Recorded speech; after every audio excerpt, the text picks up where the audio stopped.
talking today to Velma Kiome, who is a cycling blogger in Nairobi. Velma, you cycle in Nairobi. You must be mad. Well, I've heard that a lot of times. You're cycling, you must be crazy. But who's crazy? I've seen drivers through the rear windshield, reading a newspaper, moving along at the same time on the phone or talking to someone, and they're driving. I mean, who's crazier? When I'm cycling, I'm focusing on cycling and focusing on what's happening around me. So I'm more aware than most drivers, if anything. So no, I'm not crazy. And I'm fitter than I've ever been. I mean, since high school when I used to run and swim, I'm fitter than I ever was back then. So And no regrets. Your blog is about your experiences of cycling in the city. And it's also aimed at encouraging other people who might want to cycle, just to show them that yes, it's a bit daunting, but you can survive. And what are the things that have happened to you that have featured in your blog? From brushes with MOA compliant buses, side mirrors, to a pedestrian sort of bum rushing me from the side, crossing between cars. They never cross at the correct points. And they're not prepared for cyclists. And they're never prepared for cyclists. They don't hear you coming, so they can't imagine that you're there. There's not that many cyclists anyway, so yeah. And when you say there's not many cyclists, who do you think are the cyclists in the city? The brave ones? Somewhat. Well, I've heard that from security guards. Whenever I stop to park my bike at a bank or a building when I'm going in, they'll be like, "You cycle?" You know, I can't even cycle in Nairobi. I'm afraid of the matatus. And these are men. Yes. I'm a woman. But I get it, because it was scary for me the first 1-2 months when I started in November 2011.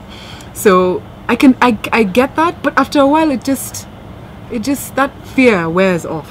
Did you even cycle at night? I do. I've cycled as late as 7:30 p.m. and nowadays in the colder season it gets darker much earlier. But I have a blinky light just to make sure that motorists at junctions, approaching junctions, can see me, and a blinky light in the back for those coming up behind me to see me as well. And why don't more people cycle in Kenya?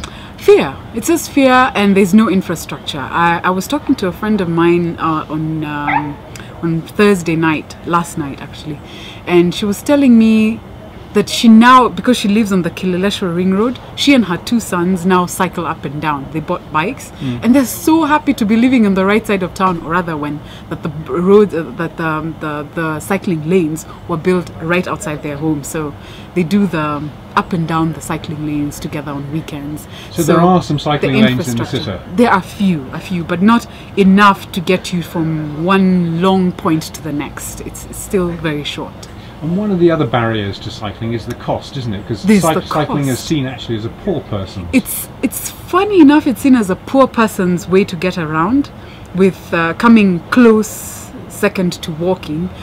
But still, the cost of bikes, even used bikes, is pretty high. I mean, you get bikes from imported used bikes for as much as 12,000, 10,000, which is way out of reach.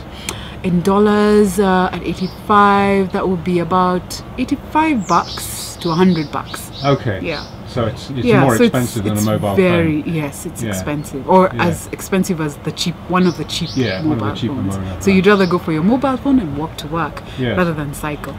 And how do you feel about your city seen from the seat of a bicycle? Well, it's beautiful. I've lived here over 30 years. I was born here.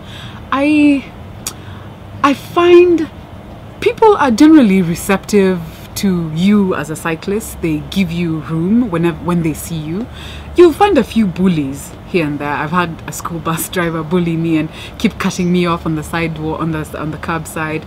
There are a few bullies, but not that many. And the city is beautiful and it's growing. The infrastructure is changing to accommodate more modes of transport.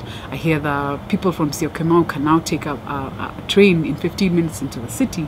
I look forward to being able to take one across from here to Kisumu in 25 minutes someday.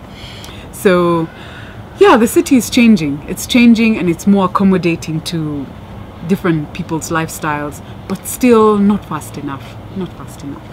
So when are we going to cycle lanes and lots of cyclists in Nairobi. Well, now you have the cycling lanes on Thika Superhighway, and you now have them on the Kileleshwa Ring Road.